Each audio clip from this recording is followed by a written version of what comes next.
Olá, amigos, colegas, alunos, todo o pessoal que está aqui nos acompanhando. Hoje nós teremos mais um bate-papo previdenciário e nesse bate-papo nós teremos o prazer de entrevistar o professor Frederico Amado. Então, a maioria das pessoas aqui já conhece o professor Frederico, né? O professor Frederico é autor de diversas obras, além de obras de direito que envolve a prática previdenciária, ele também é autor de obras para concurso público, tem muitos seguidores no Facebook, muitos seguidores no Instagram. Eu gosto de brincar com ele que ele é um dos professores mais famosos do direito previdenciário e hoje ele vai dedicar um pouquinho do tempo dele para estar aqui conosco. Então vamos ver se daqui a pouco eu já acho que o professor Frederico, já mandei um convitinho para ele. Quem puder pode marcar o professor Frederico aqui nos comentários, que daí já facilita ele a encontrar o nosso vídeo. Quero mandar um grande abraço aqui para quem está nos assistindo, um abraço para Késia, um abraço para Maria Aparecida, um grande abraço para o nosso presidente, o Dr. Roberto, que já está ao vivo aqui também. Pessoal, deixa eu só dar uma ajustada aqui na câmera, me deem só um minutinho. Opa, pronto, consegui. Sabe que essas coisas são de mulher, né? A mulher passa a mão no rosto, pega na câmera e estraga a câmera com a maquiagem. Professor Roberto deixou um recado aqui. Boa noite, professora Ana Paula. Obrigado, professor Frederico, por ter aceito o nosso convite. Obrigada, Roberto, pelo seu carinho, pelo apoio das nossas lives. E eu tô esperando aqui o professor Frederico Amado aparecer. Bem, qual vai ser o nosso tema, né? O nosso tema é a indigitada medida provisória 871 de 2019 e é claro, vou aproveitar para perguntar para o professor Frederico a respeito também dessa PEC, né, ou dessa proposta que saiu hoje, que eu confesso para vocês, eu não consegui ler tudo, mas já corri os olhos ali para tentar entender o que foi essa proposta, qual é a amplitude dessa proposta e acredito que todos vocês também estejam nessa mesma curiosidade. Carol Esprícigo, boa noite, desculpa, falei errado. Marcos Apolinário, que sempre está conosco, Nayara Dornelas, Tamires Porto, um grande abraço para todos que estão aqui. Deixa eu ver se eu já consigo chamar o professor Frederico. Deixa eu botar aqui um estamos lá, para ele conseguir nos acompanhar. E vamos marcar ele aqui nos nossos comentários. Vamos aqui, marcar o professor Frederico. Frederico Amado. Estamos aqui, ó. Aí ele já vai saber que nós estamos esperando ele. Pronto. Já enviei, já consegui marcá-lo ali. Agora, dentro de uns minutinhos, ele já vai estar conosco. Então, eu já vou pedir para vocês também, já podem ir colocando suas perguntas. E eu vou aproveitar essa oportunidade para falar um pouquinho para vocês do nosso congresso. Essa semana, nós temos muitas novidades, né? A primeira é que o IEPREV lançou a cartilha a respeito da medida provisória 871 de 2019. Então, quem ainda, porventura, não tem acessado, vai na página do IEPREV, www.ieprev.com.br/publicações. Dr. Roberto que está nos assistindo, eu vou pedir para o Dr. Roberto colar o link ali para nós, Dr. Roberto, para que o pessoal possa acessar, né, e ter acesso também aos comentários que o IEPREV fez, ou seja, a gente fez uma cartilha para facilitar essa visão comparada do antes e do depois, o que realmente mudou. Então, eu vou pedir ali para o Dr. Roberto colocar para nós o link. O professor Frederico está aqui, já consigo ver ele, vou incluí-lo. Uma outra situação que eu quero comentar com vocês é que nós estamos com as nossas turmas de pós-graduação iniciando. Então, eu já vou aproveitar esse momento para convidá-los também, o pessoal que nos acompanha aqui, que porventura esteja esperando a abertura da pós. Essa semana nós iniciamos, então é um bom momento para quem quiser dar uma olhada no site, acompanhar. Boa noite, professor Frederico. Boa noite, Ana. Tudo jóia? Tudo bem. Deixa eu Tá ajustar tudo aqui meu... áudio perfeito aí? Como é que tá? Tá, eu tô te ouvindo super bem. Vamos Tá, também tô esperar ouvindo perfeitamente.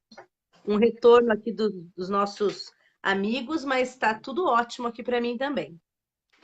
Então, viva. Deixa eu te falar uma coisa, eu estava te ouvindo aqui.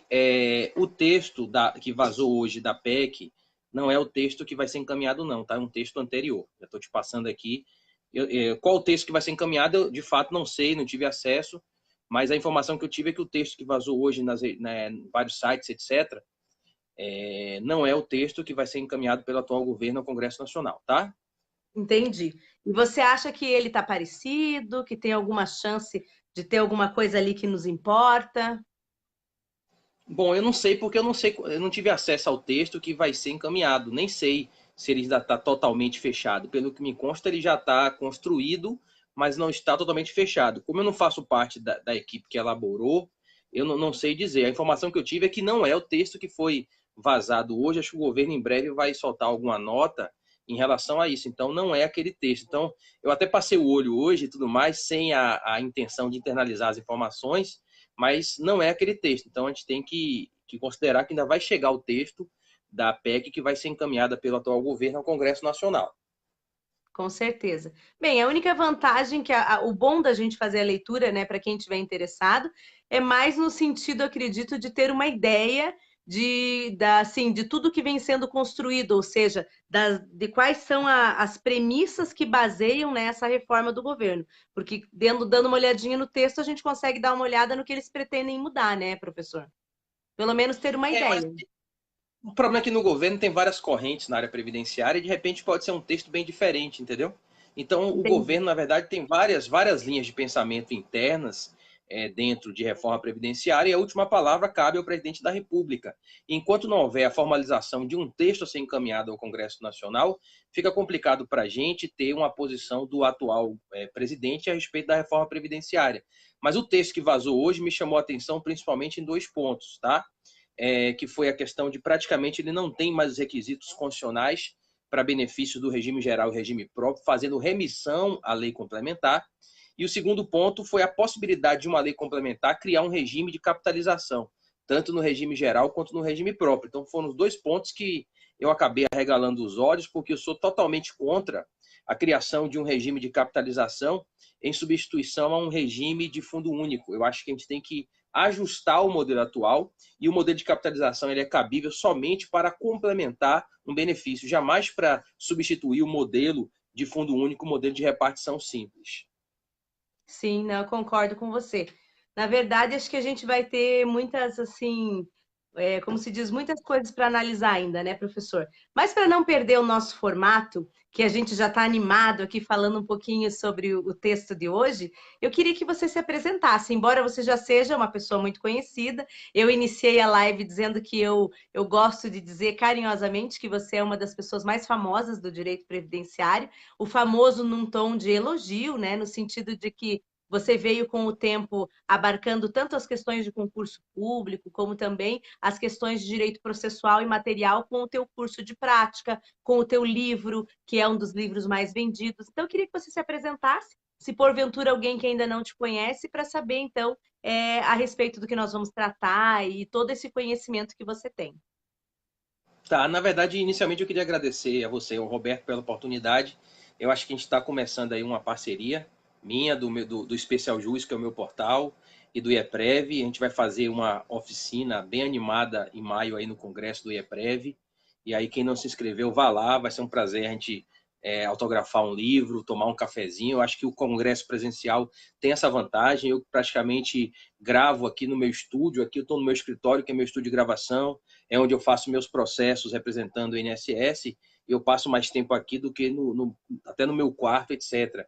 E aí ter esses eventos presenciais para conhecer os alunos, os leitores, acaba sendo fantástico, e aí eu de fato agradeço muito essa oportunidade gigantesca que o EPREV está abrindo para mim de fazer a parceria.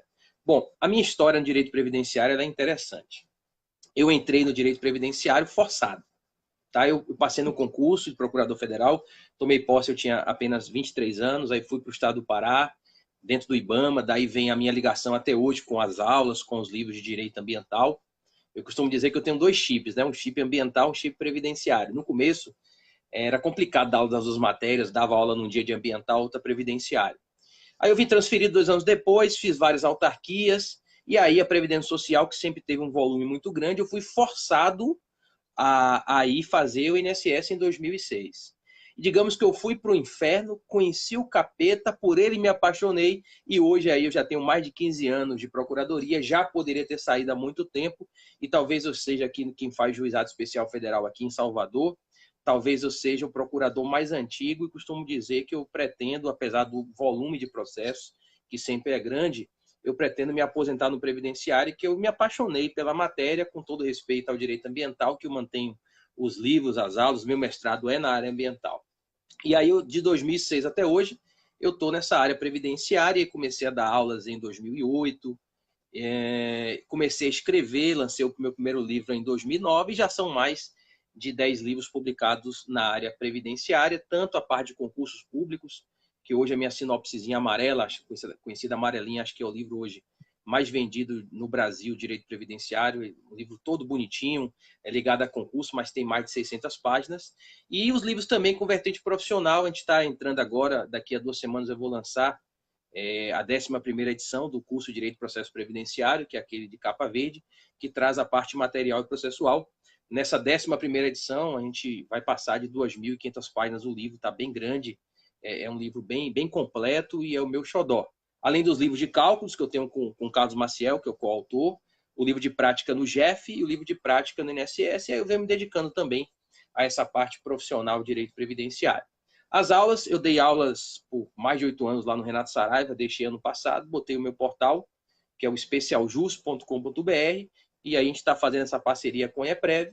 Então, basicamente, atuando no previdenciário, nunca fiz sequer uma especialização, a minha tal, mas com a experiência prática do direito previdenciário, do dia a dia, eu costumo dizer que o profissional previdenciarista, que é o juiz, o procurador, o advogado defensor, a maior escola é aquela de você atuar profissionalmente, é uma área que a cada semana você aprende algo novo. É por isso que meu livro começou com 450 páginas e agora vai passar de mais de 2.500 páginas. Eu fico o ano todo atualizando. Só esse ano foram mais de 450 intervenções e é o livro que eu prestigio muito os atos internos da Previdência, inclusive memorandos circulares, etc.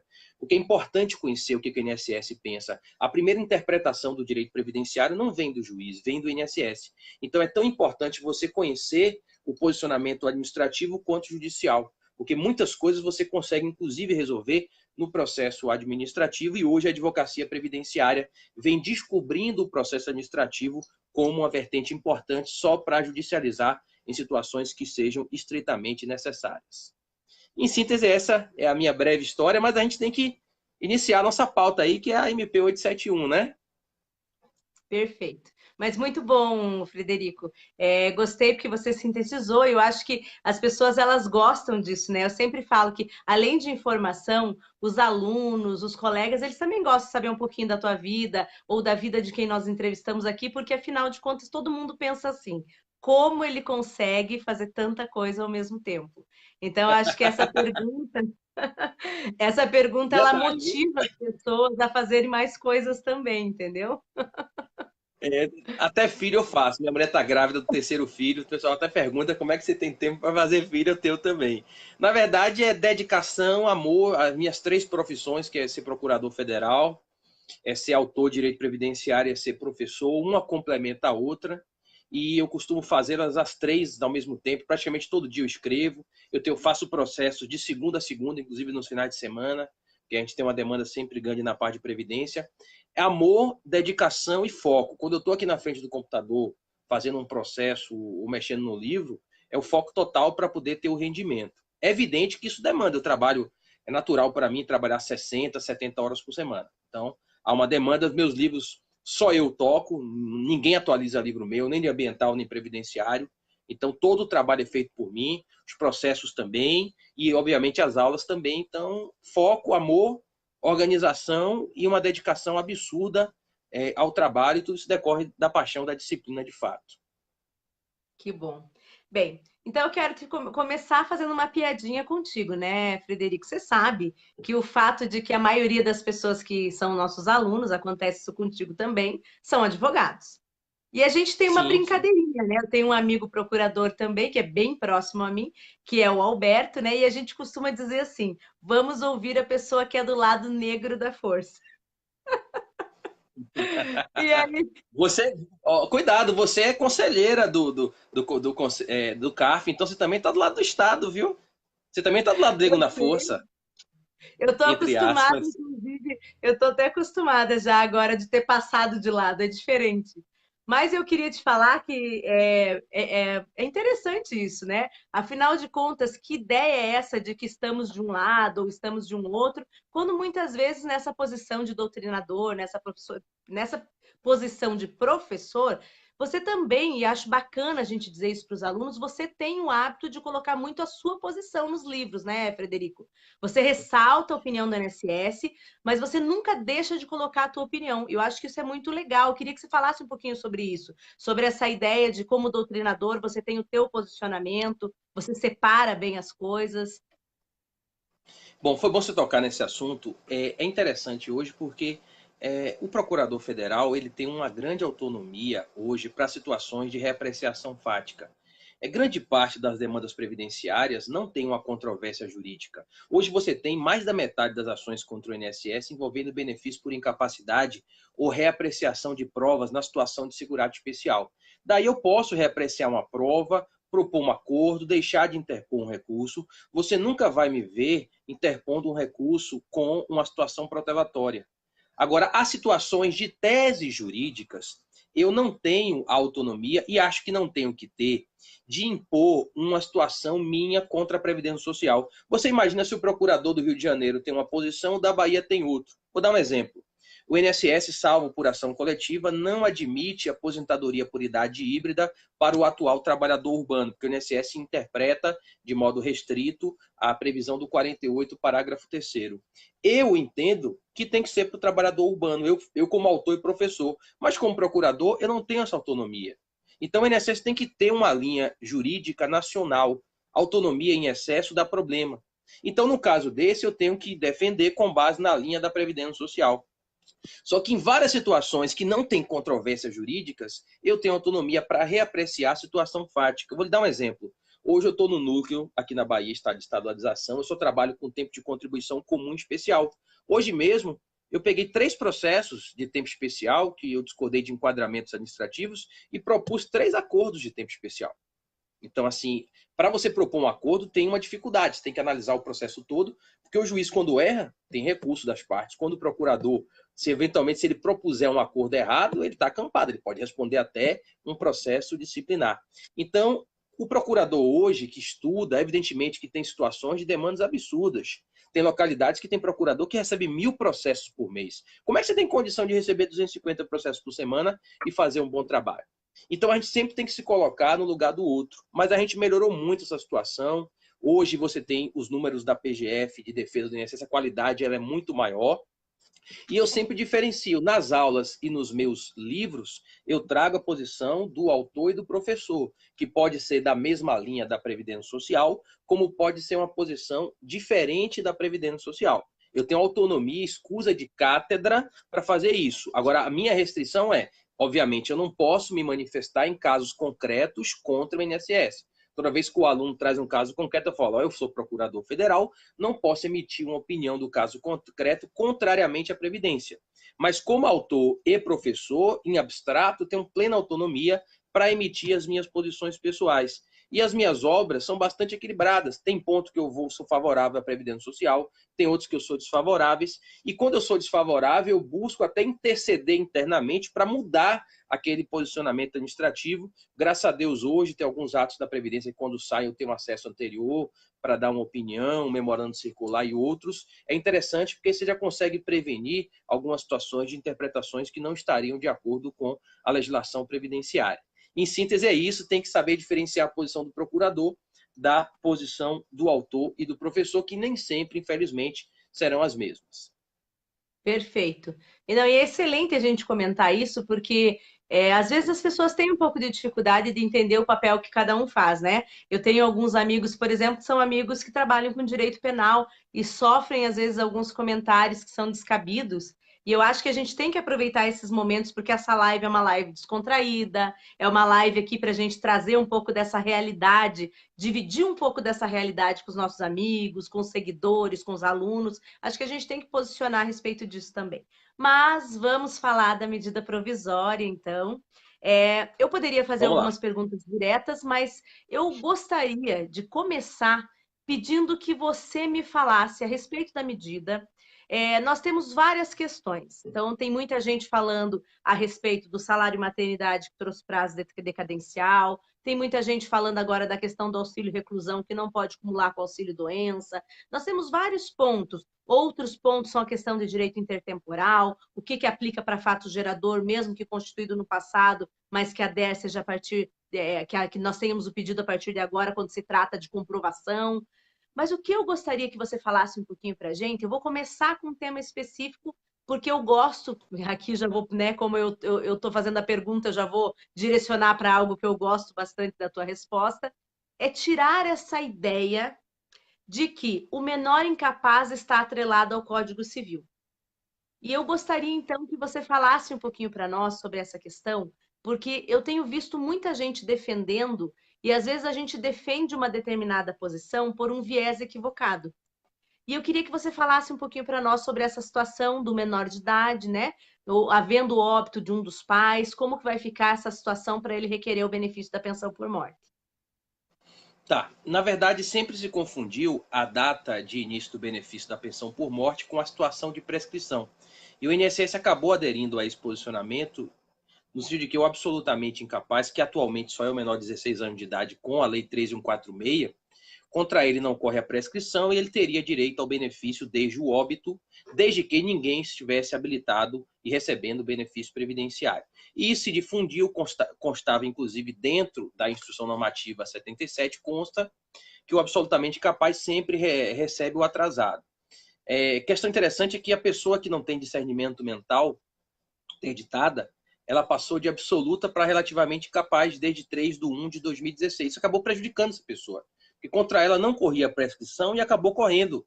É interessante, né? Porque o Estatuto da Pessoa com Deficiência era para trazer mais proteção e, nesse caso, passou a correr o prazo prescricional. Até uma crítica ao legislador nesse ponto. Bom, com essa modificação da medida provisória, esse é um dos pontos, eu concordo com grande parte da MP, mas esse é um ponto que eu achei que foi muito duro.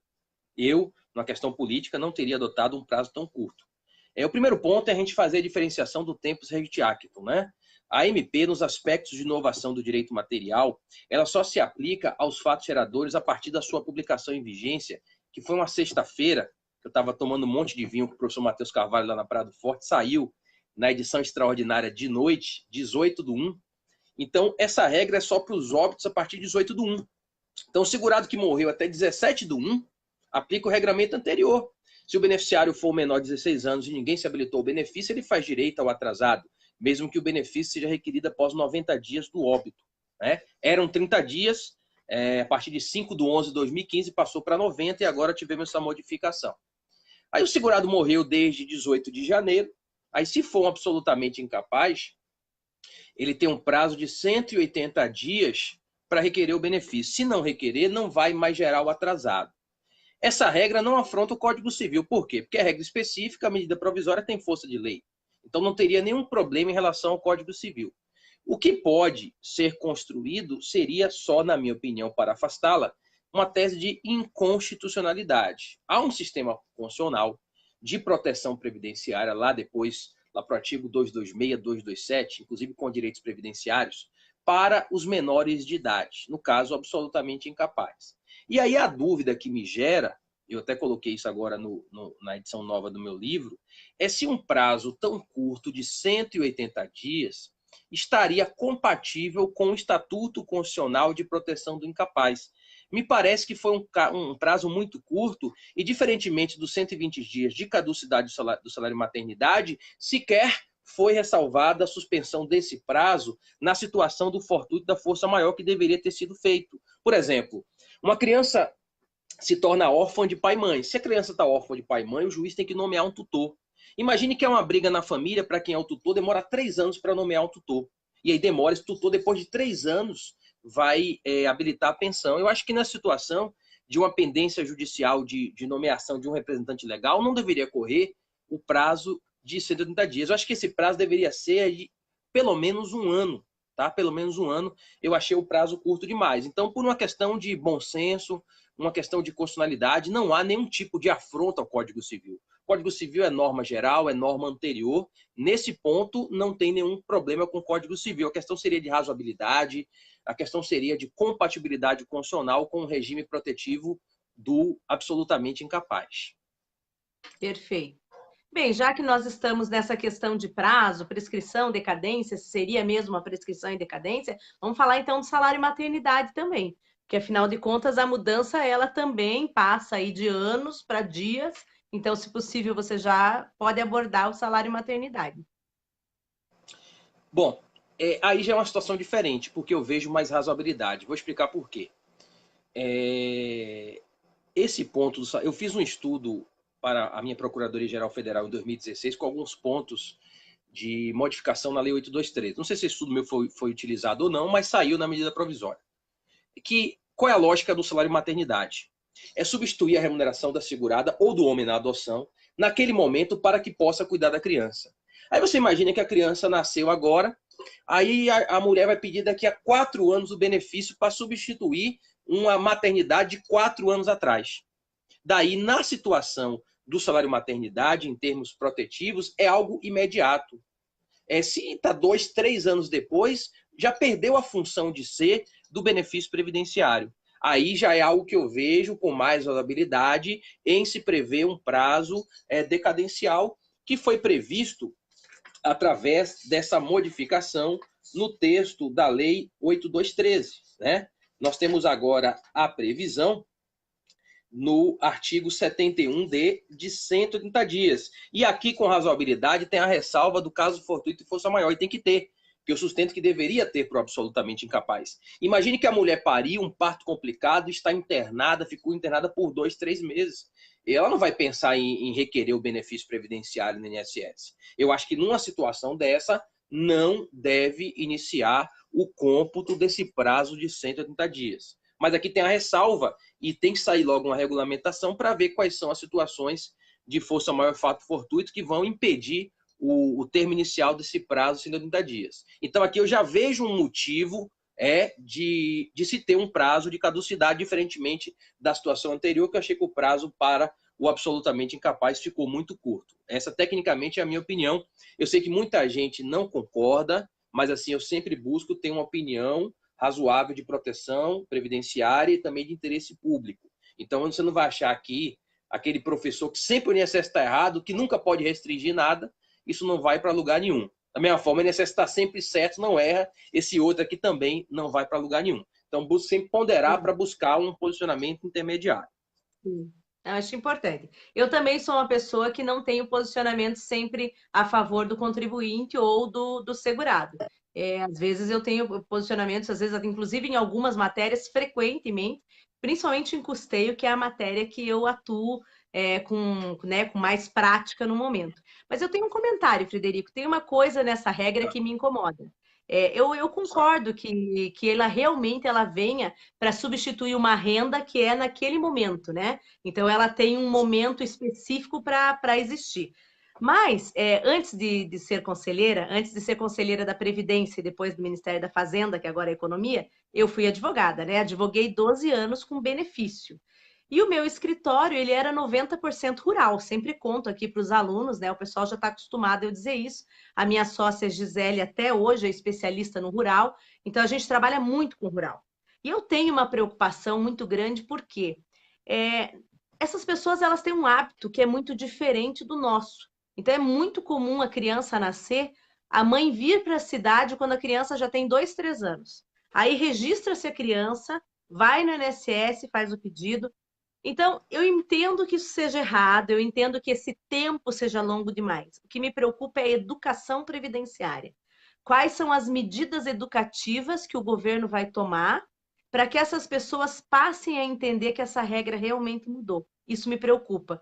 Me preocupa como, por exemplo, foi quando o LOAS exigiu o CadÚnico e a gente não tinha... Muitas pessoas simples, elas demoram para ter acesso a essa modificação. Então, eu só para fazer um contraponto nessa questão do salário e maternidade, para o urbano não, acho que para o urbano é isso mesmo, acho que as pessoas estão cada vez mais ligadas em tudo, rede social, mesmo com o INSS, o meu INSS agora, as pessoas, eu fico feliz quando eu vou conversar com alguém na panificadora, no estacionamento, a pessoa me conta que ela já tem a senha dela, que ela já acessa o CNIS dela digital. Isso está cada dia mais comum, Frederico, é muito bacana de saber que as pessoas estão tendo esse acesso.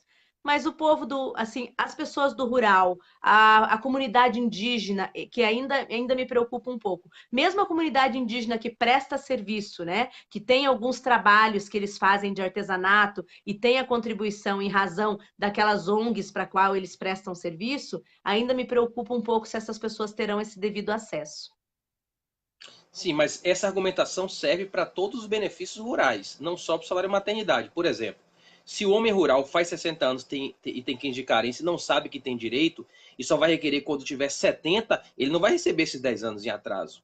Então, esse argumento seu, e é pertinente, de o rural, uma parte do rural pelo menos, não ter a informação, isso se aplica a todos os benefícios rurais. E quando se atrasa, se demora para pedir uma pensão por morte rural, pede 3 anos depois, ou então demora 5 anos para pedir uma aposentadoria rural, quando há 5 anos atrás já se tinha idade de carência, esse atrasado também não é pago. Então, a Mas é um argumentação que não é só benefício para o salário vitalício. maternidade, acaba sendo para todos. Mas é um benefício vitalício. Então, ele vai perder parte, mas não vai perder tudo. No salário maternidade, ele vai perder aquela Mas única perde muito coisa que ele tinha mais. naquele momento. Porque o salário maternidade rural pede 4 salários mínimos. Numa aposentadoria por idade, que ele requer 5 anos depois, ele pede 60 meses mais a gratificação de Natal. A perda é muito maior. Não, Estou dizendo o sim. seguinte, que esse argumento Eu só seu é disse que a minha corretíssimo, uma perda questão de é falta de maior, né? informação.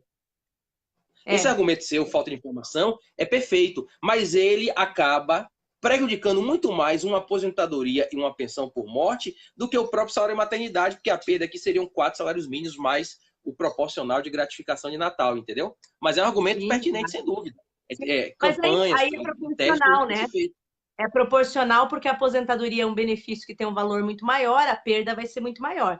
Mas o que me preocupa no salário e maternidade é porque se eu estou falando de uma pessoa jovem, por exemplo, mais aí numa situação, muitos filhos, por exemplo, ela vai perdendo cada vez uma quantidade. E isso é bem comum, né? Porque no rural é uma escadinha. Às vezes a mulher, quando ela vem para a cidade, ela já tem 3 salários maternidade. Então, é bem mais. Eu entendo a tua posição, mas esse ainda sou um pouco restritiva em concordar. Bem, vamos passar Não, para o tá. próximo, né? Mas, Nós estamos indo não, por e tem partes. um efeito também. Tem um efeito também, porque se for um assegurado especial, o prazo passar e ela não requerer, isso pode prejudicá-la lá na frente, não ter a prova de recebimento do benefício salário maternidade rural lá atrás para comprovar a carência. Então pode prejudicar também, pode refletir lá na frente em outros benefícios, principalmente a aposentadoria por idade. Sim, é. Eu também Entendeu?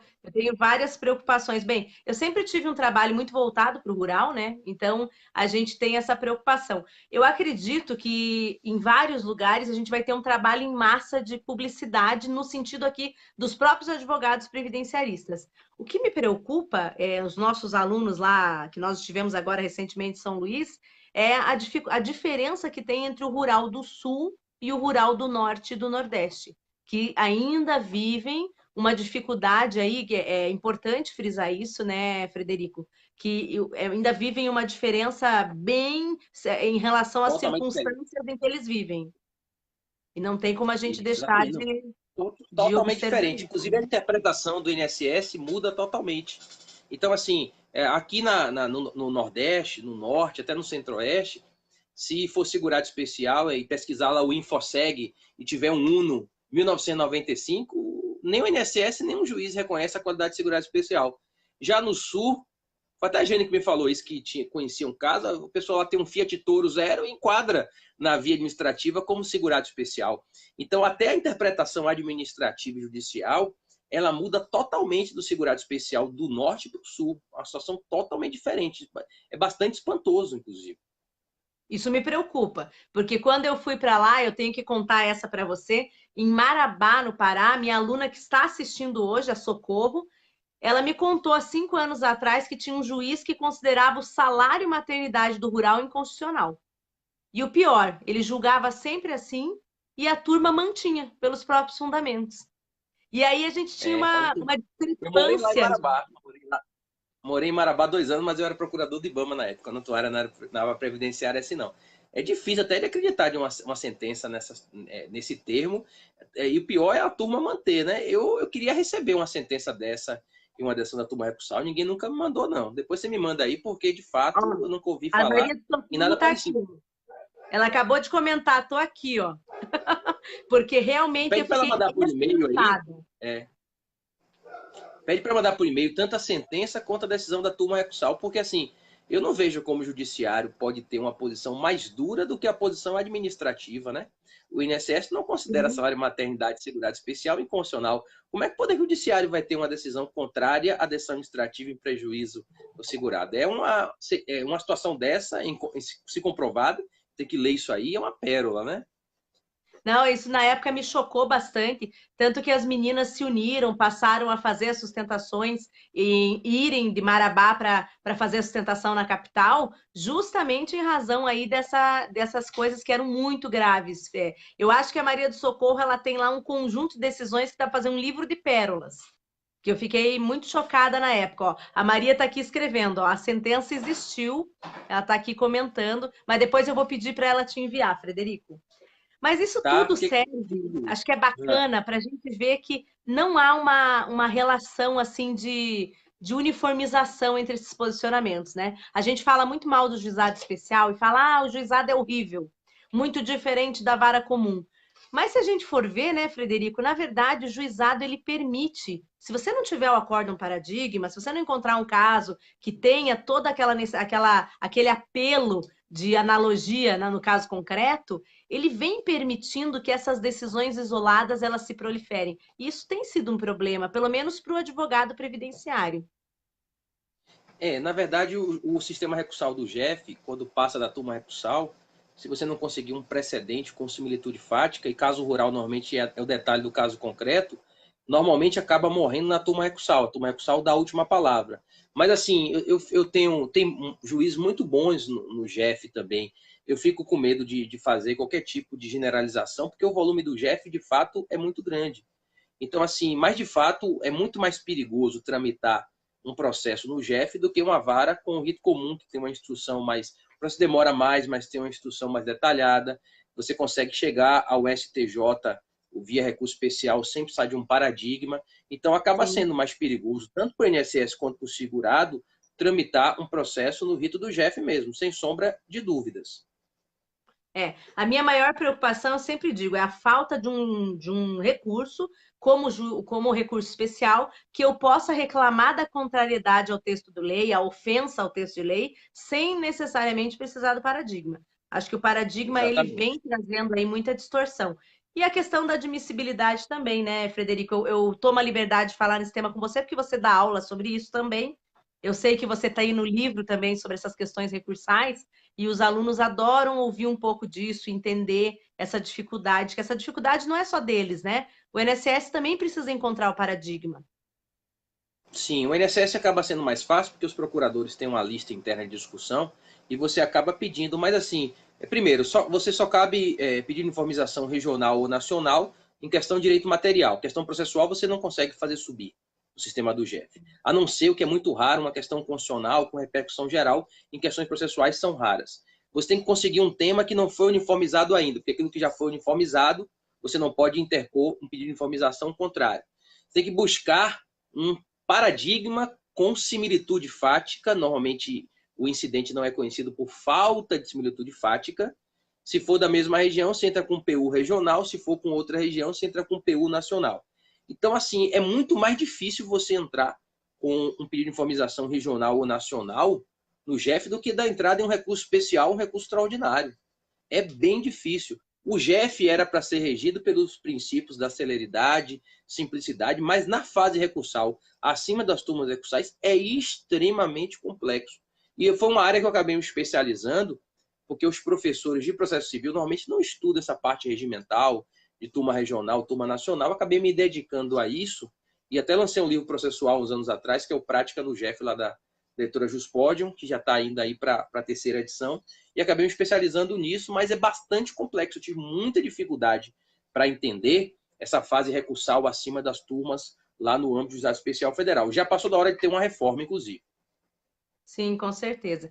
Eu critico um pouco o sistema também, porque foi a primeira matéria que eu comecei a dar aula de previdenciário em 2006, quando eu comecei a dar aula. Porque eu dava aula primeiro em Direito do Trabalho e Constitucional, e aí quando eu comecei a dar aula em previdenciário mesmo, como eu era especialista em processo, eu iniciei com com processo previdenciário no juizado. Então é uma matéria pela qual eu tenho muito carinho, assim. E acho que é muito bacana que quando a pessoa consegue compreender bem a estrutura do GEF, o resultado ele costuma ser muito bom. Eu tenho uma coisa que eu sempre falo, Frederico. Enquanto vocês têm a lista de transmissão, vocês conseguem se contactar com facilidade um procurador com outro, eu sempre digo para os advogados o seguinte: é a importância de você construir um banco de sentenças, né? Quando eu advogava, eu fui construindo, eu estava vendo uma decisão, opa, vou guardar essa decisão. Eu via outra, ou amigo me contava, eu dizia, me envia. E eu ia fazendo uma lista. Foi com essa ideia que o Dr. Roberto criou o chamado, a campanha pela transparência. E aí nós passamos, desde o ano passado, a coletar diversas decisões, sejam elas do CRPS, do CARF e também de juizado especial, para facilitar os advogados, né, a encontrarem esses paradigmas para conseguirem ter um pouco mais de êxito nos incidentes de uniformização. A campanha está aberta, nós ainda não encerramos a campanha, então o doutor Roberto está ali nos comentários, até pode explicar um pouquinho sobre ela, e a gente está recebendo essas decisões ainda. Por sinal, Fred, se você quiser contribuir, pode enviar. Tá, não, eu acho que no âmbito do Conselho de Recursos da Previdência Social ainda é pior, né? Porque assim, você ainda tem um instrumento lá da jurisprudência unificada, do site dos TRFs, que eu pesquiso bastante, inclusive para botar nos livros. Toda vez que não tem uma decisão do STJ, da TNU, etc., eu vou nos TRFs e vou também em turmas recursais, principalmente a parte processual. Mas o Conselho de Recursos da Previdência Social é terrível. Você não consegue, por exemplo, acessar as resoluções, que é a decisão em concreto de uma situação de uniformização, de divergência entre as câmaras. Então, a situação do CRPS ainda é pior do que a situação do judiciário. Mas, de fato, tem que ter cada vez mais um instrumento maior de pesquisa, sem sombra de dúvidas. Essas informações têm que ser cada vez mais otimizadas e serem abertas, como, por exemplo, a TNU, que de uns anos para cá tem um informativo TNU, já foi uma evolução bem grande no âmbito da turma nacional. Perfeito. E o Roberto está comentando ali que nós já temos mais de 2.000 votos no portal e eles vão lançar em breve, aí nós vamos lançar esse portal, ele é totalmente gratuito, ele não faz parte do IEPREV Premium, ele vai ser um portal aberto para que todas as pessoas possam fazer essa consulta. Bem, deixa eu falar então, vamos mandar um abraço para o pessoal, Frederico, antes da gente passar para o auxílio, reclusão? Bora, vamos Vou nessa. dar um Deixa eu só te falar aqui. uma coisa. A gente falou em segurado especial, a gente tem que falar dessa mudança aqui, viu? Da prova do segurado especial, a questão da revogação da previsão de declaração sindical, a questão da regularização anual. A gente tem muito pano para manga aqui sobre o segurado especial. Inclusive, saiu essa semana um memorando circular do INSS sobre a MP 871, mas não saiu ainda um memorando circular a respeito das mudanças do segurado especial. Eu acho que talvez é capaz de sair essa semana o memorando circular do INSS. Não tive ainda acesso ao conteúdo dele, mas assim, talvez o ponto mais controvertido dessa medida provisória, na minha opinião, seja a situação do segurado especial. A questão de talvez agora sindicato rural não vá nem existir mais, em razão da revogação da declaração sindical do 106, inciso 3, a questão da autodeclaração com a necessidade de convalidação pelas entidades do Pronater nesse ano de 2019, a necessidade de que todo ano seja registrada a qualidade de segurado especial no CNIS até 30 de junho do ano subsequente, e passou de 5 anos não poder fazer isso de modo retroativo. De fato, a redação como está aqui, eu estou bastante curioso, esperando a regulamentação de memorando circular, que é aquela urgente para dar um atendimento na agência, envolvendo o segurado especial. Eu acho que é o ponto mais delicado dessa medida provisória, é de fato essa modificação na prova da qualidade de segurado especial. Principalmente as questões intertemporais, as declarações sindicais já emitidas, vão ser admitidas, não vão ser admitidas. A gente tem um mundo de discussão aqui nessa situação da mudança da prova da qualidade de segurado especial. Sim, com certeza. Mas fala um pouquinho então, Fred. Daqui a pouco a gente vai dar o olá para o pessoal. Eu acho que é bacana. E eu também não quero encerrar essa live sem você falar um pouquinho sobre a questão da CTC e dos servidores públicos. Porque o pessoal está preocupado e acho que é bacana falar um pouquinho sobre eles também. Tá. Bom, em relação ao segurado especial, tá claro que os sindicatos vão sair da jogada. A gente tem muito problema de fraude de sindicato rural. Não vou dizer que todo sindicato rural tem fraude, não sou louco, né? Qualquer Sim. generalização é absurda. Mas a gente sabe que existem situações de fraudes que envolvem até sindicatos rurais. Se é a maioria, se é a minoria, não sou da Polícia Federal, não tem essa investigação, mas a nossa experiência prática mostra que isso ocorre. A ideia aqui do executivo, e lembrando sempre que a medida é provisória, a gente não sabe o que vai ser convertido em lei. Aliás, a gente não tem nem a garantia plena de que essa medida provisória vai ser convertida em lei.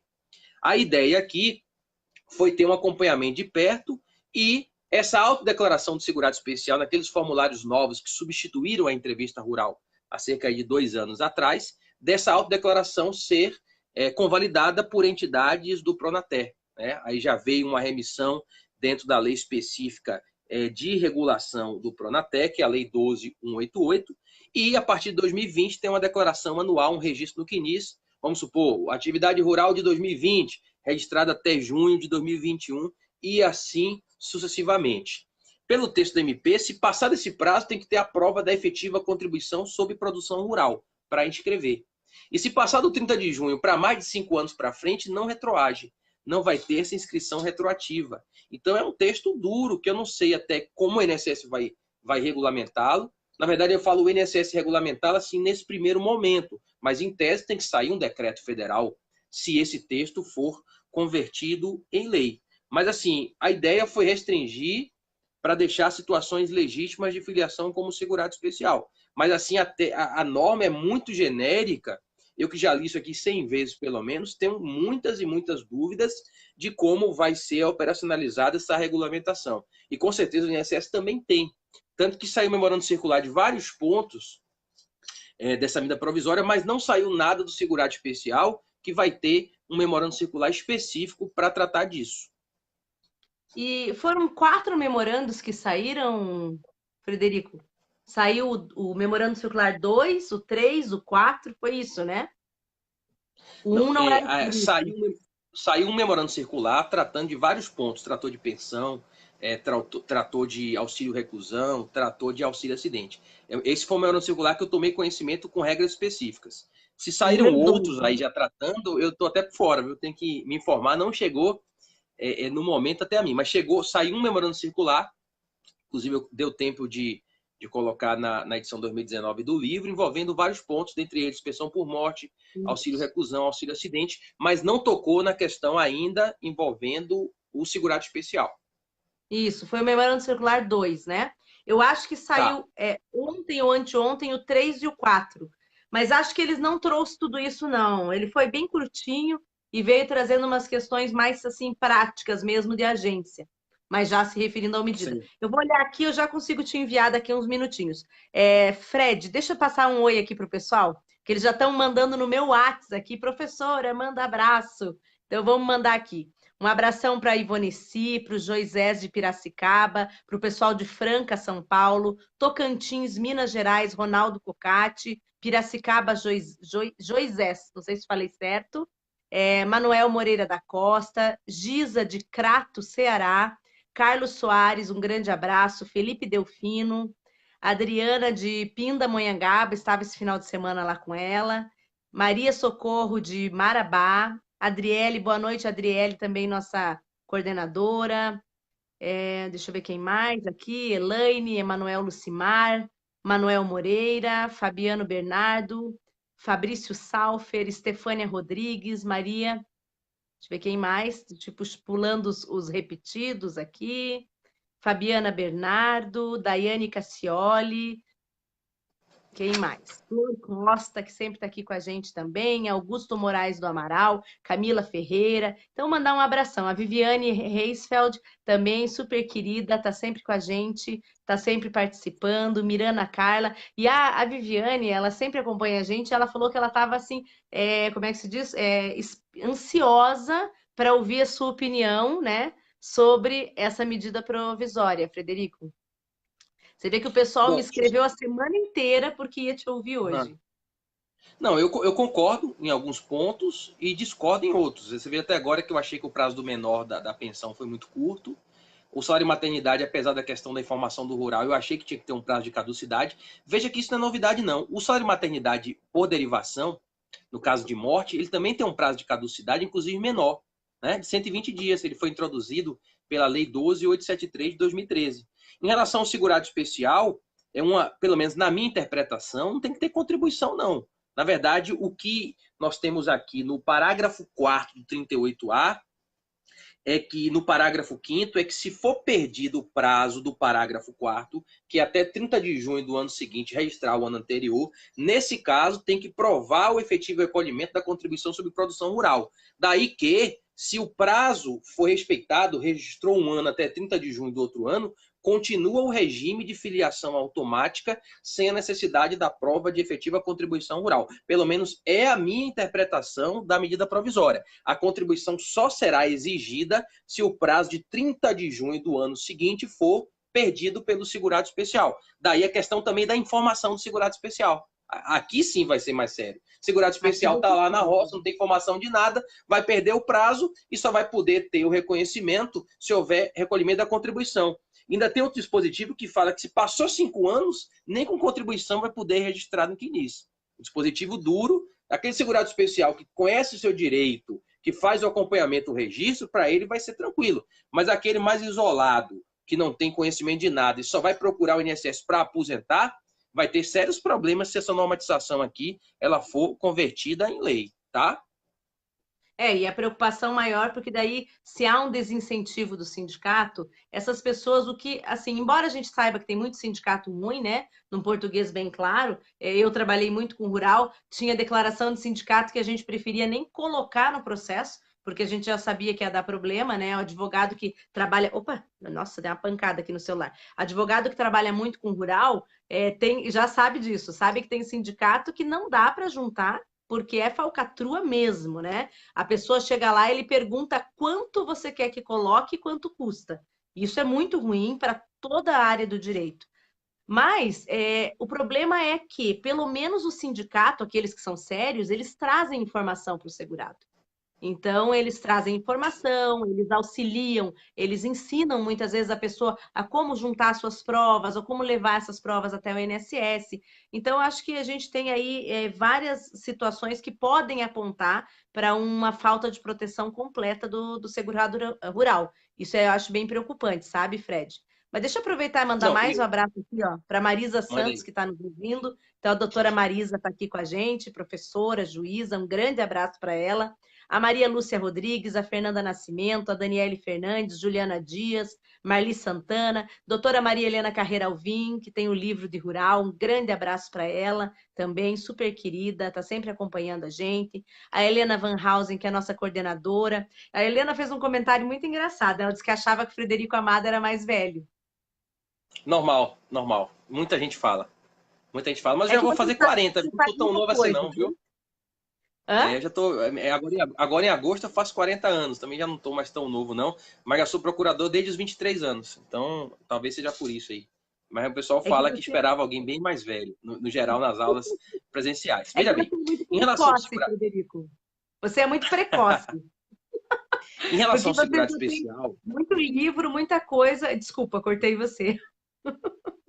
Pode em falar. relação ao segurado especial, eu sou favorável a manter o regime não contributivo real, né, como é na verdade, para aquele que de fato necessita. Mas uma coisa é certa, independentemente desse modelo que foi estabelecido na MP, a fiscalização e a prova tem que modificar. O IBGE aponta um número, eu não tenho agora na cabeça, mas o número de idosos rurais do IBGE é metade daqueles idosos rurais que são aposentados no INSS, dando uma indução de que metade seria uma situação de fraudes. Você, por exemplo, aqui na minha casa. Eu tenho 2 crianças, a terceira está vindo, já vieram 2 pessoas do interior, 2 meninas para ser babás. Eu tive que mandar embora. Elas não queriam assinar carteira de trabalho, porque eram rurais e não queriam, preferiram voltar para o interior do que trabalhar com carteira assinada com todos os direitos reconhecidos. Então, você que roda o interior, muita gente que tem emprego não quer informalidade para se aposentar como rural. Então, há um índice significativo de fraudes. Então, eu sou favorável a manter esse regime de contribuição fictícia, ou jogar para assistência social, aí teria que ter uma reforma constitucional, mas tem que ter uma prova diferenciada, tem que ter um acompanhamento mais próximo. Inclusive, isso é bom para o verdadeiro rural, para manter só o verdadeiro rural dentro desse sistema de segurança especial e afastar as pessoas que fraudam, e a gente sabe que tem muita fraude envolvendo essa área rural. Agora, também você não pode generalizar, a gente tem que separar a situação de fraude da situação legítima. Esse modelo tem que mudar, isso é verdade. Mas sou favorável em se manter esse modelo contributivo fictício e filtrar só para o verdadeiro rural e pescador de subsistência. Com certeza. Deixa eu então fazer a pergunta aqui que o Roberto enviou, que é a seguinte. Ele falou, olha, vai exigir contribuição efetiva a partir de 2020, né? Aí ele coloca, a MP não poderia estabelecer isso, somente uma PEC. Aí, nesse momento, você concorda? Na minha opinião, não. Na minha opinião, o parágrafo 5º do artigo 38A só exige contribuição efetiva quando ultrapassado o prazo de 30 de junho. Então, se você declara anualmente o ano anterior até 30 de junho, continua o regime de filiação automática. Tanto que o parágrafo 5º fala do 38A. Decorrido o prazo do parágrafo 4º, que é até 30 de junho, o segurado especial só pode computar o tempo rural se efetuado o recolhimento da contribuição. A contrário, se ele observar o prazo de 30 de junho, não precisa ter a prova efetiva do recolhimento da contribuição rural. Pelo menos é a minha interpretação. Sim, entendi. Não, tranquilo. É bom entender, porque até para que as pessoas também possam se posicionar e compreender que discussão é essa, né? Que você comentou ali e o Roberto fez essa outra intervenção. Não, é muito difícil, Agora Ana, tem um você sair uma elogio. legislação. Era, respira, vai ouvir um elogio agora. O Manuel disse assim, professora Ana Paula, professora entrevistada é bom demais. Viu? O pessoal tá te adorando aqui, Frederico. Eu Tá quero certo. dizer que sua frase é muito boa para o programa. É muito difícil sair uma normatização nova e você dar uma aula inédita ou escrever um livro, entendeu? Eu fiquei aqui... Eu lancei, quando saiu a MP sexta-feira, eu lancei o livro de concurso já na segunda. Eu me tranquei sábado e domingo, trabalhei 15 horas em 2 dias, lancei. Já o curso de Direito e Processo Previdenciário, eu tive que perder muito tempo, entre aspas. Só a mudança da decadência do 103, eu fiquei 5 horas na madrugada aqui, escrevendo e pensando. Então, assim, se você escreve algo errado, você induz as pessoas em erro, entendeu? E assim, eu mandei o livro para a editora de sábado para domingo, 3 da manhã, eu terminei, mandei. E o livro vai aumentar 200 páginas em relação a 2018. E assim, eu tive muito cuidado em fazer essa pesquisa do segurado especial, fazer o estudo da legislação do Pronatel e do Pronaf e tudo isso. Então, assim, foram algumas páginas que eu escrevi a respeito disso. E assim, no risco, porque você não sabe se essa medida provisória vai virar lei e se virar o texto que vai ser aprovado. Então, a gente tem que ter muito cuidado em dar uma aula sobre isso, em escrever um livro sobre isso, porque a gente sabe que tem as pessoas que estão lendo, que estão assistindo, e você tem que literalmente pisar em ovos, ler 10 vezes, ponderar e pensar. Então, em relação ao segurado especial, na minha opinião, continua tendo a filiação obrigatória sem a prova da contribuição, salvo se ele perder o prazo de até 30 de junho do ano subsequente para fazer o respectivo cadastro do ano anterior. Tá bom? Perfeito. Deixa eu mandar um abraço aqui, então, para o Emanuel de Brasília, para a Kátia de Salvador, sua cidade, a Lívia de Minas Gerais, o Anderson de Curitiba, a Maria Lúcia, o Augusto de Santa Catarina, o Laerte de Brasília, a Juliana de Cascavel, a Ana Cláudia de Sorocaba, então o Francisco, a Marli de Ubaitana, Bahia, Francisco de São José do Rio Preto, a Maria Lúcia de Lorena, então o pessoal aqui, Fábio Silva de Imperatriz, Brunella de Angatuba. Então, mandar aqui um abração para esse pessoal todo que está nos prestigiando, a Graciela de Goiânia. Então, dizer que a gente fica muito feliz e que quem eu não puder fazer a leitura dos comentários, eu vou tentar fazê-los no final, ou vou pedir para o professor Frederico que também ele participe ali no finalzinho, se ele puder responder algumas pessoas. O Augusto Moraes aqui, o professor está mais preocupado em passar o conhecimento do que com os elogios. É porque eu fico concentrado e acabo, de fato, não lendo. Eu peço até desculpa. as pessoas que estão mandando aqui os comentários, mas como é uma legislação nova, eu fico de fato mais preocupado com a parte técnica e aí a Ana fica lendo os elogios. Ana, 2 pontos que a gente não pode deixar de tratar é a questão da extinção da regra de 1,5 e a questão da modificação do critério de baixa renda do auxílio reclusão. Acho que 2 pontos Excelente. fundamentais aqui. Uma pessoa, inclusive, já cobrou a questão da extinção da regra de 1,5, tá? Excelente. Viu? Deixa eu fazer só uma ponderação, Fred. Eu sabia que ia ser Certo. assim porque você é mais hiperativo do que eu. Eu achava que eu era hiperativa, você é mais do que eu. Então, o pessoal não se preocupa que ele vai correndo e eu vou segurando. Deixa eu aproveitar, Fred, falar para o pessoal que está gostando, que está aprendendo com o professor Frederico, compartilha, tá? Compartilha na sua página, compartilha na página de um amigo, para que essas informações elas cheguem ao maior número de pessoas. E também, Frederico, aproveita para falar do teu curso de prática, o pessoal que está aqui te conhecendo, quer conhecer um pouquinho mais sobre você, conhecer o teu canal do Instagram, acessar o teu curso. Fala um pouquinho para a gente, daí a gente volta para a matéria. Bom, antes de voltar para o conteúdo, o meu Instagram é Frederico Amado, tá? Tem a página aqui do Facebook também, Frederico Amado, que o perfil é lotado. E os livros, eu tenho um contrato de exclusividade, eu só publico pela editora Juspódio, então os livros estão lá no site da editora Juspódio. O meu livro profissional principal, que é o curso de Direito e Processo Previdenciário, ele vai sair agora, Ana. Está previsto para ser lançado em 15 de fevereiro, tá? A gente já está indo para a 11ª edição. Lá se vão 11 anos, parece que foi ontem que eu comecei com esse livro. Essa próxima edição ela vai atingir aí 2.500 páginas. É um livro bem denso, porque eu vou aumentando a cada ano e acho que talvez a partir do ano que vem já vai ter que se tornar aí 2 volumes. E eu lancei meu portal, que a gente tem a parceria agora com o IEPREV, né, o IEPREV Especial Jus, que é o www.especialjus.com.br. Tem lá também pelo meu Instagram, Frederico Amado, você acessa. E aí, o nosso carro-chefe é o curso de prática previdenciária de 80 horas. A gente lançou aqui o curso 2019. Loucamente, eu gravo 80 horas em 13 módulos envolvendo o direito e o processo previdenciário. Revisionais, cálculos, aqui tem o meu coautor que faz participação, benefícios rurais, processo administrativo, INSS digital, GEF, direito empresarial previdenciário, está lá. E aí, quem quiser ter acesso, eu vou dar, até posso passar um cupom de desconto? Posso? Para o pessoal? Mas claro. Pronto. Quem estiver assistindo aqui, o curso, o preço dele é 699, ele tem 80 horas, é só botar lá o cupom Prática 100, que ele baixa para 599 até amanhã. Esse é o nosso carro-chefe. A gente tem aí, por ano, 800 alunos nesse curso. É o curso principal da gente. E é uma loucura minha de gravar sozinho 80 horas, né? Praticamente uma pós-graduação sozinha, sem certificação nesse curso. Então, os nossos cursos estão lá. Feita a propagandazinha, vamos voltar para o que interessa, né? O que mais interessa, que é o conteúdo da MP. Veja, eu particularmente tenho restrições com essa revogação da regra de 1,5. Eu acho que é uma restrição, o governo entendeu necessário, mas assim, eu tenho restrições, não é algo que eu vou defender, dizer que era para revogar, etc. A regra de 1/3 e a regra de 1,5 era a situação de alguma tentativa de fraude, de incapacidade anterior, que a pessoa pagava 4 na regra de 1/3 ou pagava 6 na regra de 1,5. Mas, de fato, ela está revogada. E vejam que loucura. Olha que esquizofrenia paranoide. Antes da MP 739, regra de 1/3, MP 739, que manteve os efeitos sem regra de 1/3, entre a MP 739 e a 767, voltou a vigorar a regra de 1/3. Durante a MP 767 não teve regra de 1/3. Depois a MP 767 foi convertida na Lei 13.457 e nasceu a regra de 1,5. 5 regimes jurídicos diferentes. E agora o 6º. Para fatos geradores, desde 18 de janeiro de 2019, não tem nem regra de 1/3, nem regra de 1,5.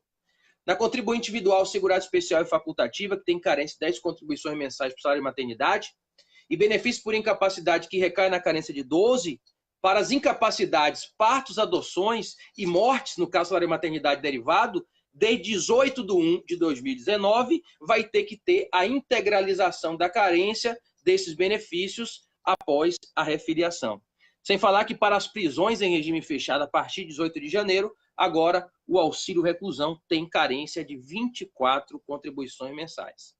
Vejam que mudança significativa. Isso vai reduzir bastante concessões de salário maternidade e também de auxílio reclusão e também de benefícios por incapacidade laborativa.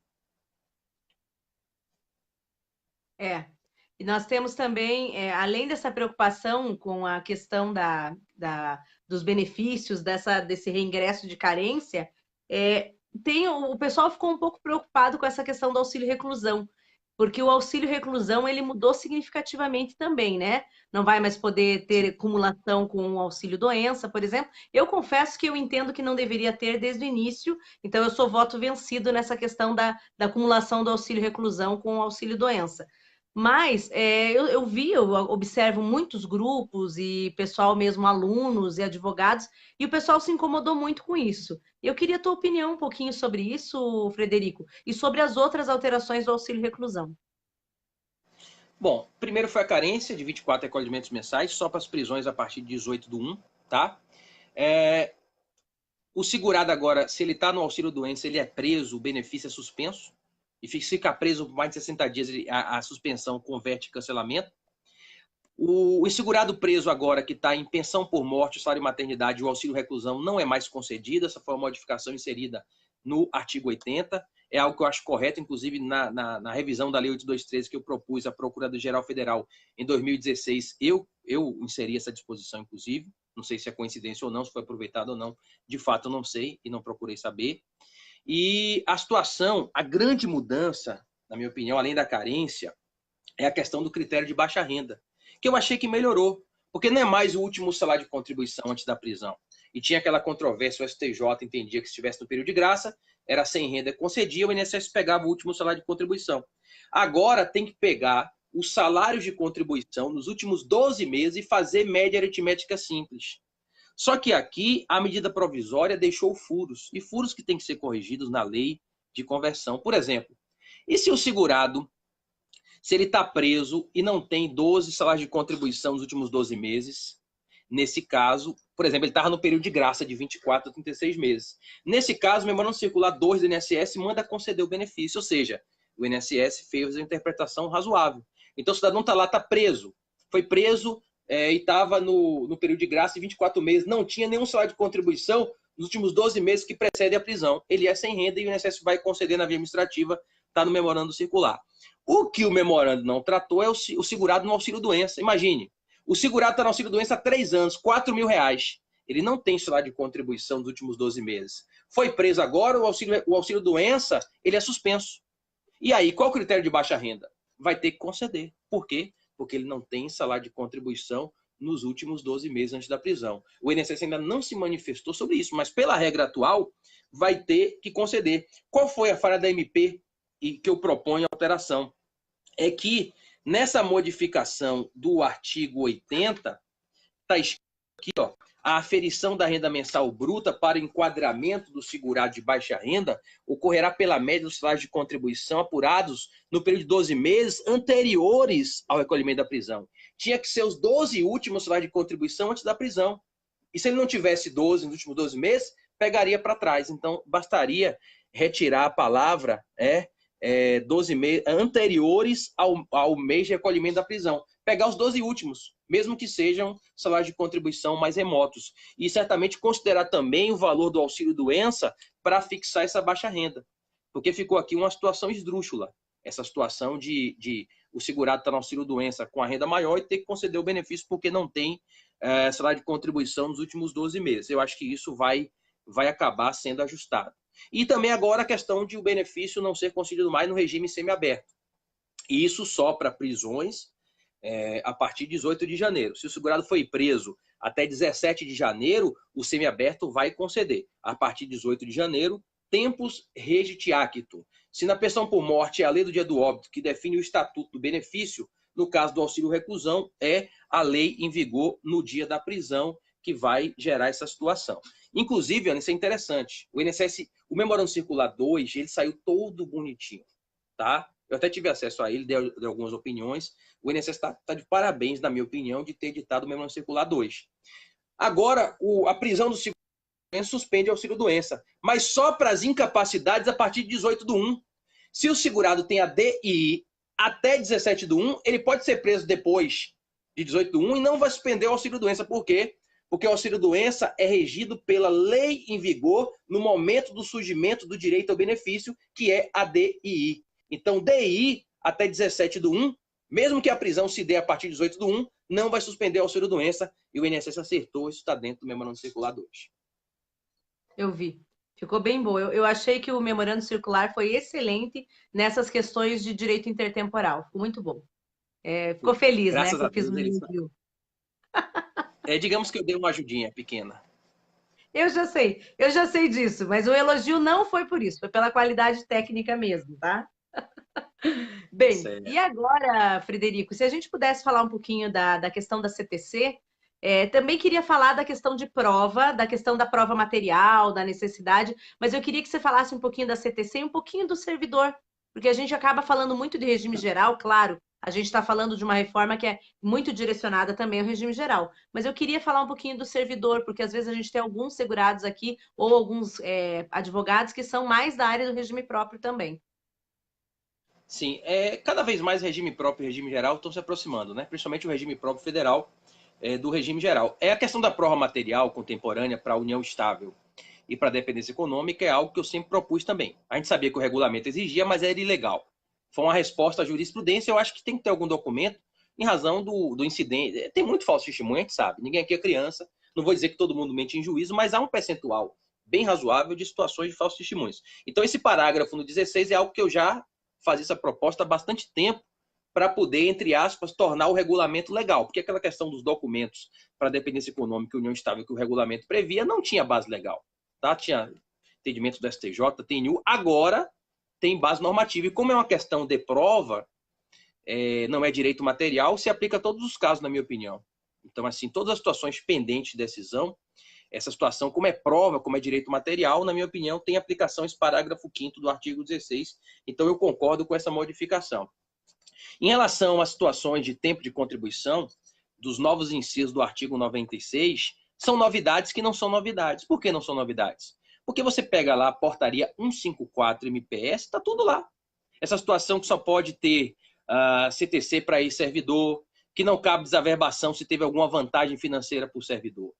A grande vantagem de botar esses incisos, os 5 ao 8, da portaria 154, dentro do artigo 96 da Lei 8213, é respeitar o princípio da legalidade, que agora não dá para dizer mais que é uma portaria que inovou, etc., e forçar estados e municípios a cumprir. Porque essas vedações que já existiam na portaria MPS 154/2008, muitos estados e municípios não aplicavam nos regimes próprios locais. Agora, estando em lei federal, eles vão ter que cumprir. Tá? Eu acho que são essas duas funções das inovações do 96, princípio da legalidade e atingir regimes próprios de estados e municípios. Agora, o 96.4 tem uma falha. Tá? Tem uma falha que precisa ser corrigida na lei de conversão e tudo mais, já identifiquei isso. É vedada a emissão de CTC com registro exclusivo do tempo de serviço, sem comprovação de contribuição efetiva, exceto empregado doméstico e trabalhador avulso. Faltou aqui o contribuinte individual que trabalha para PJ, pessoa jurídica, a partir de abril de 2003. O contribuinte individual que trabalha para PJ a partir de abril de 2003, ele tem presunção absoluta de recolhimento. Artigo 4º da Lei 10.666 e artigo 216, parágrafo 26 do Decreto 3048 de 99. Então tem que ser corrigido esse ponto aqui. Esqueceram. Perfeito. A gente estava comentando isso, quer dizer, você estava comentando isso comigo ainda quando a gente estava no Maranhão, dando aula lá no avião. IMADEC. No avião. No avião, isso mesmo. No avião. Frederico, bem, a gente tocou, acho que os pontos principais, a gente falou um pouquinho das questões de regra de direito intertemporal, e eu queria que, para concluir, você fizesse um apanhado. Eu entendo, eu sei que a tua posição ela é um pouco mais dura, eu digo mais dura porque você também acaba tendo uma visão um pouco mais legalista, mas eu queria que você fizesse uma conclusão para nós, assim, do que você acha que essa MP vai trazer de positivo, para que também os advogados, eu sempre digo, a gente não pode ver só o lado do cliente, eu tento ver o lado da sociedade como um todo, já que o sistema ele vem de uma questão que vai ser necessário aplicar a todos e nós todos somos que pagamos, né? Eu sempre digo quando se trata de remédio, quando se trata de cirurgia, eu falo, gente, só temos que lembrar o seguinte, queiram ou não, né? Nós não temos uma árvore inesgotável de valores para que a gente possa aplicar em tudo que a gente gostaria. É claro que tem que ter muita ponderação sobre isso. O pessoal viu a minha live com o professor José Sodero, eu tenho um posicionamento um pouco mais protetivo do que o teu, embora eu concorde com muitas coisas do que você disse. Mas eu gostaria muito que você falasse para nós um pouquinho sobre também o combate à fraude. Afinal de contas, embora essa MP ela tenha vindo em razão do combate à fraude, veio junto uma mini reforma, não tenho dúvida sobre isso. Só que a gente acaba deixando de ver o lado positivo, que é a questão do combate à fraude, e eu queria que você falasse um pouquinho sobre isso. Bom, veja bem, eu não concordo em medida provisória previdenciária. Acho que o instrumento foi errado. Por quê? Por causa da questão intertemporal. A medida provisória, normalmente, ela muda. E aí gera situações de efeito jurídico diferentes. Então, eu considero um erro técnico termos medida provisória para alterar regras de benefícios previdenciários. Eu acho que a MP cabia só para a situação de fazer o pente fino e outros benefícios.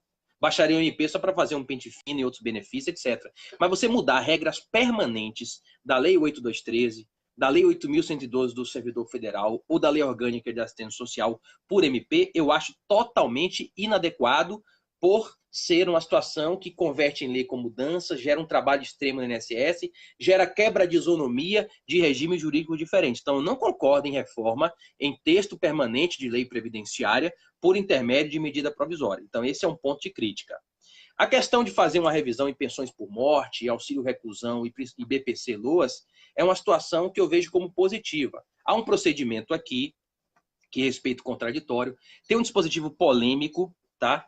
Polêmica é a questão da suspensão cautelar, que eu sou favorável, porque a suspensão cautelar é só quando o segurado ele não é encontrado. Você vai pelo banco, vai pelo correio, a pessoa não aparece, só tem uma forma dele aparecer, suspendendo o benefício. E quando ele liga e agenda, já reativa. Então, eu entendo que isso aqui não é inconstitucional. Mas, de toda forma, me preocupa muito, hoje, o grande número de processos pendentes do INSS digital. Ora, hoje não tem o INSS, não está dando conta do trabalho ordinário. Como é que vai dar conta de fazer esse trabalho extra com essa gratificação que vai ser paga? A gratificação, inclusive, é só por trabalho extra, que o servidor produz a mais, e não para o dia a dia dele. E a gratificação também, na minha interpretação, é paga para o trabalho extra, quer mantendo o benefício, quer suspendendo o benefício. Na minha visão da MP, não é só por situação de cancelamento. Então, eu acho que tem, antes de tudo isso aqui que está na MP, tem que reestruturar o INSS. Ou só agora, em janeiro, 600 e tantas aposentadorias. Como é que vai dar conta de fazer isso aqui de maneira razoável sem ter servidor suficiente? Eu soube que são mais de 2 milhões de processos hoje pendentes de decisão. Isso vai estourar a Procuradoria, vai estourar o Judiciário. Então, assim, o INSS tem que ser reestruturado. A grande situação hoje é como é que vai implementar um pente fino se o trabalho ordinário está se acumulando. Então, é uma preocupação muito grande com a questão do INSS estar acumulando serviço. Muito grande. Isso vai estourar onde? No Judiciário e na Procuradoria, porque passou 90 dias, o advogado, o segurado, pode entrar diretamente com uma ação judicial. Então, são minhas duas grandes preocupações, são essas. Eu acho que a medida provisória não é o caminho para alterar a regra permanente, e a situação do INSS hoje de carência de servidores, de número gigantesco de aposentadorias e com trabalho acumulado que não consegue nem fazer o ordinário, quanto mais revisões extraordinárias que normalmente não são feitas no habitual.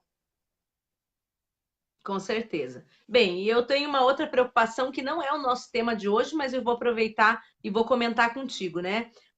Sei porque o meu marido é médico e eu tenho muitos amigos médicos e a gente tem aí várias situações acontecendo. Uma delas é essa questão de transformar ou não a perícia, o médico perito, num cargo diferenciado, no qual eu sempre achei, na verdade, que ele é responsável tanto pela questão previdenciária, como a questão da Receita Federal. Afinal de contas, o médico do INSS, ele sempre foi o médico oficial, né, para as questões federais.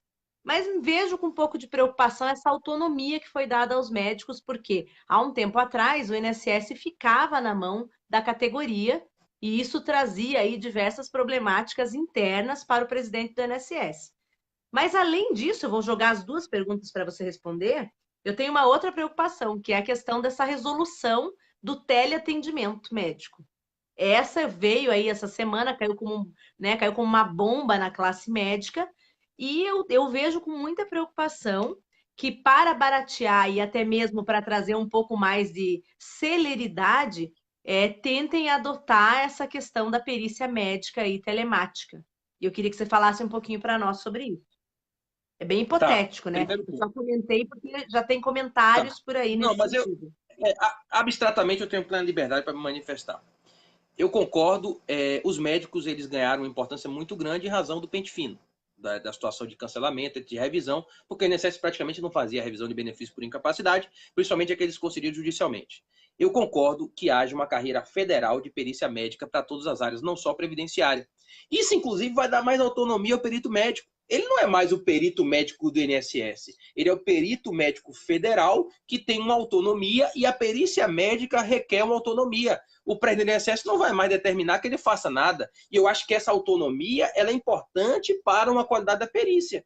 Então eu concordo com essa carreira fora do INSS. Vai dar mais autonomia para os peritos médicos. Em relação à perícia médica por teleatendimento, eu acho que é um absurdo. Assim, como é que você vai fazer? Tem atividades que requer. Nem tudo pode virar digital. Como eu fui contrário à extinção da entrevista rural. Totalmente contrário.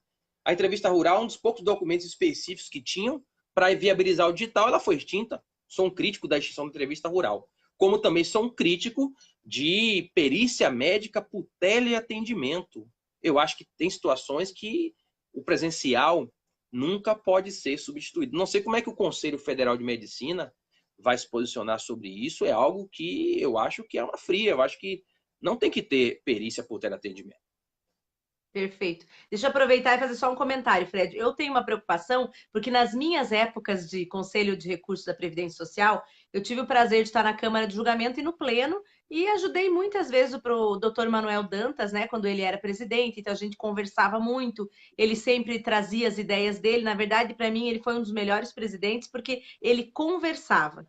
Então, ele nunca impôs a opinião dele, mas ele trazia uma coisa que era conversar, mostrar para os conselheiros qual era o papel, mostrar para as pessoas quais eram os limites, até onde elas podiam ir, a questão da legalidade. E eu acho isso super bacana porque ele trouxe a visão da 987, da 9789, tá difícil hoje. 9784 de 99 Lei do para processo dentro. federal fica mais fácil. Tá difícil hoje. Então eu achei bacana porque ele trouxe essa visão nova, ele profissionalizou o conselho. Né? O conselho antes ele parecia assim a casa da mãe Joana e com o Dr. Manuel ele deu uma profissionalizada na forma do trabalho, então eu sempre acho isso bacana. Minha preocupação, Fred, até para ser sintética por causa do avançado da hora, é o fato do médico passar a ter uma carreira federal e não ficar mais adstrito, totalmente adstrito ao presidente do INSS, me preocupa no seguinte sentido. Já havia um desrespeito deles à forma do ato médico pericial, porque ato médico é uma coisa, ato médico pericial é outra. Qual era a problemática que a gente encontrava? O Conselho de Recursos da Previdência faz o controle de legalidade do ato do INSS. Aí, se eu vou analisar um ato no qual a perícia ele tem uma única linha cheia de siglas e que você não consegue entender o que o médico perito disse, isso traz um problema, porque embora ele seja um ato médico, ele precisa ser legível, né? Ele precisa ser assim compreensível a ponto daquele conselheiro que analisa o recurso conseguir entender o que o médico disse. Muitas vezes eu pedia, como conselheira, e essa era uma orientação da presidência na época, todos os conselheiros faziam isso, para que o médico esclarecesse o laudo. E eles, naquela época, que ainda estavam na condição de subordinação à presidência do INSS, eles diziam assim: não somos obrigados a refazer nada. Não devemos satisfação nem ao presidente do INSS, nem ao CRPS, nem a nada. E isso não foi uma vez. Eram todas as respostas deles. O que me preocupa é porque hoje, né, o que acontece é que a Associação Nacional de Perícia Médica ela vem sendo aí comandada por um dos médicos que defendia essa posição. Ou seja, essa posição de que o médico perito não deve satisfação a ninguém. Então, me traz uma preocupação muito sincera de que as perícias vão tomar um rumo na via administrativa, ou melhor, elas vão ficar um mundo muito pior do que o juizado, né? Terra totalmente sem dono, na qual a medicina, a perícia médica vai poder se autocomandar. Eu tenho essa preocupação, externo ela a você, porque eu sei que você tem uma certa influência nesses posicionamentos, no sentido de que a sua opinião ela é ouvida. Então, eu divido contigo essa preocupação, que não é só minha, é da classe de advogados como um todo. Mas vejam que, embora não tenha mais vinculação com o INSS, tem uma vinculação com o ministro da Economia, com o secretário de Previdência e de Trabalho. Então, todo mundo tem um chefe, né? Acho que só o presidente da República, o presidente do STF e o presidente da Câmara do Senado é que não tem uma chefia imediata, mas todo mundo, no geral, tem um chefe. Eu tenho tenho uma chefe aqui na Procuradoria Federal, então, assim, não está subordinado ao presidente do INSS, mas está dentro da estrutura do Ministério da Economia e da Secretaria Especial de Trabalho e Previdência. Então, toda autonomia ela é relativa. A autonomia tem que ser utilizada para o bem, para você ter um trabalho livre e tudo mais, mas você não pode também utilizar a autonomia para eventuais abusos, que tem que ter um sistema interno e externo também de controle, tá? Não, perfeito. Fred, como você não vai escapar, né? A gente sempre finaliza a nossa apresentação fazendo algumas perguntas para o convidado.